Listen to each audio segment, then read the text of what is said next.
उस रात कुछ तो अजीब था। हवा में ठंडक थी, लेकिन मेरे रोंगटे खड़े कर देती थी। घड़ी में ठीक रात के 2:30 बज रहे थे और मैं अकेला अपने शहर के पुराने रेलवे स्टेशन की ओर बढ़ रहा था।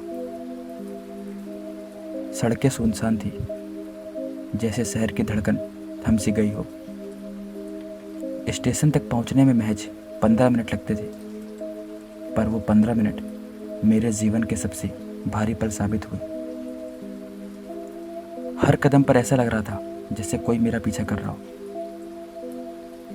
कुत्ते तक उस रात में चुप थे, ना कोई भौंक रहे थे, ना ही कोई आवाज़ कर रहे थे। मुझे स्टेशन पहुंचना था। मेरी ट्रेन रात के 3 बजे थी, जो कि आखिरी ट्रेन थी। पर जैसे जैसे मैं पास पहुंचा, मुझे दूर से ही कुछ गड़बड़ महसूस हुई। स्टेशन के पास एक पुराना पीपल का पेड़ था और उस पर कोई परछाई भी हिल रही थी। बिना हवा चले ही पत्तियां कांप रही थी। बारिश की पहली बूंद गिरी और मेरे माथे पर पसीना पसीना उतरने लगा। जैसे ही मैं रेलवे स्टेशन पर पहुंचा, मेरी नज़र में सबसे पहले दुर्गेश टी स्टॉल दिखाई दी। वो हमेशा से भरपूर रहता था, लेकिन उस रात वहाँ पर सिर्फ 2 लोग बैठे हुए थे।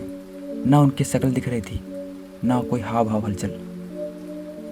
स्टॉल की लाइट भी झपक रही थी, जैसे किसी ने जानबूझकर बिजली कम कर दी हो।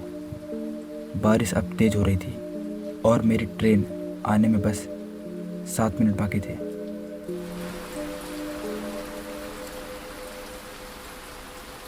पर तभी मेरी घड़ी की सुई में 3 बज गए और अजीब सी चीज़ें शुरू हो गई। ट्रेन का सायरन नहीं बजा और ना ही कोई अनाउंसमेंट हुई, लेकिन फिर भी प्लेटफॉर्म नंबर 3 पर मेरी ट्रेन आकर रुक जाती है। पर वहाँ घना कोहरा था। स्टेशन मास्टर की केबिन की लाइट भी बंद थी, जबकि हमेशा वहाँ कोई ना कोई तो होता था। मैंने जब अपना मोबाइल निकाला तो उसमें सिग्नल भी नहीं आ रहा था। जैसे ही मैंने दुर्गेश टी स्टॉल की ओर बढ़ना चाहा, वैसे ही वहाँ पर बैठे 2 लोग ने मेरी ओर देखना शुरू कर दिया। पर उनके चेहरे जैसे धुंध में बने बिना आकृति के मुखौटे हों। मैंने डरते हुए उनसे पूछा, भाई ट्रेन तो आएगी ना?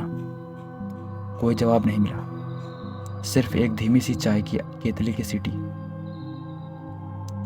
पर तब मुझे एहसास हुआ, उस स्टॉल में कोई भाप नहीं निकल रही थी, चाय बन ही नहीं रही थी, स्टॉल जला ही नहीं था। वो सिर्फ एक भाप का छलावा था। मैंने पीछे मुड़कर देखा, स्टेशन का पूरा हिस्सा गायब था, जैसे कोहरे में निकल गया हो। मेरे चारों तरफ सिर्फ बारिश, अंधेरा और कुछ अदृश्य आंखें दिख रही थी। मुझे पता था कि कुछ गलत होने वाला है।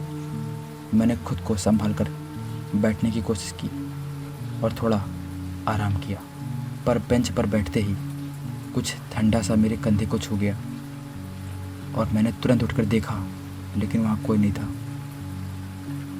लेकिन बेंच पर पानी की बूंदों के साथ साथ खून की एक लाल रेखा भी बह रही थी। जैसे ही मैंने वो देखा, मेरा कलेजा मुंह पर आ गया। मैं चिल्लाया, कोई है वहाँ?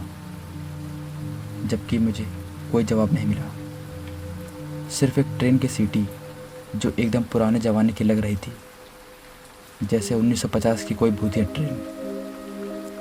मैंने देखा कि एक स्टीम इंजन प्लेटफॉर्म पर आकर बहुत धीमे से रुका। उसकी खिड़कियों से धुंध निकल रही थी और खिड़कियों में बस एक चेहरा, जो कि मेरा था। मैं ये सब देख के दंग रह गया।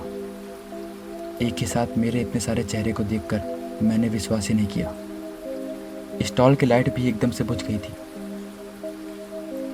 दोनों परछाइयाँ उठी और ट्रेन की ओर बढ़ी। मुझे महसूस हुआ कि मेरी टांगें भी अब हिल नहीं रही हैं, जैसे किसी ने मुझे प्लेटफॉर्म से ही बांध दिया हो।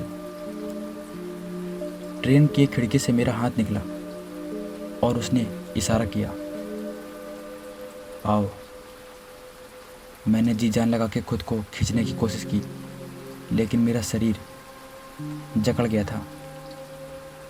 तभी किसी ने मेरे कान में फुसफुसाया, तुम पहले भी यहाँ आ चुके हो। मैंने चौंक कर देखा, वही टी स्टॉल वाला आदमी था, लेकिन अब उसका चेहरा झुलसा हुआ था।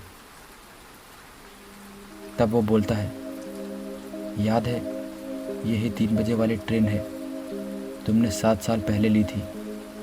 तब मैंने कहा, नहीं, ये पहली बार है मेरी। उसने हंसते हुए कहा, यही तो भूल हो जाती है सबसे। सच ये था कि मैं उसी रात 7 साल पहले इस स्टेशन से निकला था। वो ट्रेन कभी नहीं आई और मैं इस स्टेशन में ही गायब हो गया। हादसा हुआ था और मैं जिंदा नहीं बचा था। एक नई याद, एक नई भूल के साथ, और हर बार दुर्गेश टी स्टॉल मुझे बुलाता है। इस बार शायद मेरी रूह को चैन मिल जाता, पर अब भी मैं यही हूँ। आप जब भी अगली बार इस ट्रेन से गुजरे और रात के 3 बजे आपकी ट्रेन हो, तो ज़रा देखना कि कहीं कोई अकेला आदमी बेंच पर ना बैठा हो। वो मैं हो सकता हूँ। आपको चेतावनी देता हूँ, मत चढ़ना उस ट्रेन में, क्योंकि वो ट्रेन कभी वापस नहीं लौटती।